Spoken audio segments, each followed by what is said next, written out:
آپ کا علم بھی اعلیٰ، آپ کا تقوی بھی اعلیٰ، علم کی کیا مثال ہے۔ سیدنا عمر رضی اللہ تعالیٰ عنہ بیٹھے ہوئے ہیں اور بڑے مغموم ہیں، خاموش ہیں۔ پوچھا علی مرتضیٰ رضی اللہ عنہ نے پوچھا بھائی عمر کیوں پریشان ہو، کیا مسئلہ ہے؟ حضرت عمر رضی اللہ عنہ کہنے لگے میں اللہ کے نبی صلی اللہ علیہ وسلم سے 3 باتیں پوچھنا چاہتا تھا، وہ 3 باتیں حضور سے پوچھ نہیں سکا۔ اب حضور دنیا سے تشریف لے گئے، اب میرے دل میں یہ بات رہ گئی کہ کاش میں حضور سے وہ باتیں پوچھ لیتا۔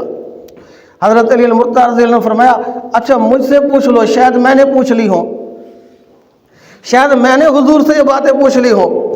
کہا ایک بات تو یہ تھی جو میں حضور سے پوچھنا چاہتا تھا کہ یا رسول اللہ صلی اللہ علیہ وسلم، کہ آپ صلی اللہ علیہ وسلم سے پوچھتا کہ محبوب کچھ لوگ تو دنیا میں آتے ہیں اور دنیا میں آ کر کافی عرصہ تک اکٹھے رہنے کے باوجود ایک دوسرے کے ساتھ کوئی دوستی نہیں ہوتی، ایک دوسرے کے ساتھ کوئی محبت نہیں ہوتی، ایک ہی محلے میں رہتے ہیں، کبھی دعا سلام بھی نہیں ہوتی، ایک ہی دفتر میں کام کرتے ہیں، کبھی ایک دوسرے سے ملے اور ایک دوسرے کے ساتھ محبت نہیں، اور کچھ لوگ پہلی ہی ملاقات میں ایک دوسرے کے دوست بن جاتے ہیں۔ مجھے یہ سمجھ نہیں آئی۔ اور دوسری بات، خواب کبھی سچا ہو جاتا ہے کبھی جھوٹا ہو جاتا ہے۔ اور تیسری بات میں یہ پوچھنا چاہتا تھا کہ کبھی بات آدمی کے ذہن میں ہوتی ہے، دل میں ہوتی ہے، فولڈر میں ہوتی ہے، کلک کرتے ہیں سامنے ڈسپلے پہ نہیں آتی، نہیں ہوتی، کہتے ہیں زبان پہ تو آ رہی ہے، دل میں تو آ رہی ہے، زبان پہ نہیں آ رہی، تو بات بھول کیسے جاتی ہے؟ میں یہ پوچھنا چاہتا تھا۔ حضرت علی مرتضیٰ رضی اللہ عنہ نے فرمایا میں نے یہ 3 باتیں اللہ کے نبی علیہ السلام سے پوچھ لی تھی۔ پہلی بات جو آپ نے پوچھی کہ کچھ لوگ دنیا میں اکٹھے رہنے کے باوجود پھر بھی اجنبی رہتے ہیں، اس کی وجہ یہ ہے کہ جہاں عالم ارواح میں تمام روحیں ایک ہی جگہ پر جمع تھی، جن کی وہاں آپس میں ملاقات ہو گئی، دعا سلام ہو گئی، ان کی دنیا میں آ کر بھی دعا سلام ہو جاتی ہے اور جلدی ایک دوسرے کو پہچان لیتے ہیں اور ایک دوسرے سے محبت ہو جاتی ہے۔ جو وہاں اجنبی رہے وہ دنیا میں آ کر بھی اجنبی رہتے ہیں، چاہے وہ فزیکلی ایک ہی محلے میں رہ رہے ہوں، ایک ہی دفتر میں کام کرتے ہوں، ایک ہی انسٹیٹیوٹ میں پڑھتے ہوں، لیکن پھر بھی ان کی آپس میں محبت نہیں ہوتی کیونکہ وہاں اجنبی رہے۔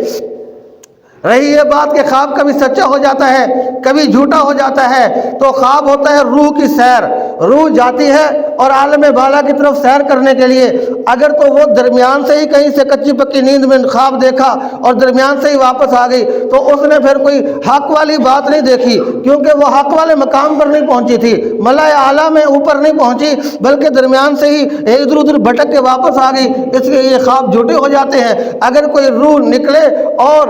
روح آسمانوں کی سیر پہ چلی جائے، ملائے اعلیٰ میں، فرشتوں کے ماحول میں، تو جو کچھ وہ وہاں دیکھتا ہے وہ سچ ہوتا ہے، اس لیے وہ خواب سچا ہو جاتا ہے۔ اور تیسری بات جو آپ نے پوچھنی تھی، میں نے اللہ کے نبی سے پوچھ لی تھی کہ کوئی بات بندے کے ذہن میں ہوتی ہے، دل میں ہوتی ہے، میموری میں ہوتی ہے، لیکن سامنے ڈسپلے پہ نہیں آ رہی ہوتی، تو اس کی وجہ یہ ہوتی ہے کہ اللہ کے نبی علیہ السلام نے فرمایا جیسے آسمان کا ایک بادل ہے ویسے دل کا بھی ایک بادل ہے۔ آسمان پہ سورج موجود ہوتا ہے، ختم نہیں ہو جاتا، لیکن جب بادل سامنے آتا ہے تو سورج نظر نہیں آ رہا ہوتا، فرمایا ایسے ہی دل کا بھی ایک بادل ہے کہ بات تو موجود ہوتی ہے لیکن وہ سامنے نہیں آ رہی ہوتی۔ تو سیدنا علی مرتضیٰ رضی اللہ عنہ ہر انگ سے علم پھوٹتا تھا۔ کسی نے پوچھا حضرت علی مرتضیٰ رضی اللہ عنہ سے، کہا حضرت کوئی خواہش دل میں رہ گئی ہو، کوئی بات جو پوری نہ ہوئی ہو، کوئی بات جو دل میں رہ گئی ہو؟ آپ نے فرمایا ہاں 2 باتیں دل میں حسرت رہ گئی ہیں۔ پوچھا وہ کیا؟ فرمایا کہ جتنا رب نے علم دیا تھا اتنا سوال کسی نے نہیں کیا، جتنا رب نے دل دیا تھا اتنا کسی نے مانگا نہیں، اتنا سوال کر کے پوچھا کس نے نہیں ہے، اور جتنا اللہ نے دل اور سخاوت دی تھی اتنا کسی نے سوال کر کے مجھ سے مانگا نہیں ہے۔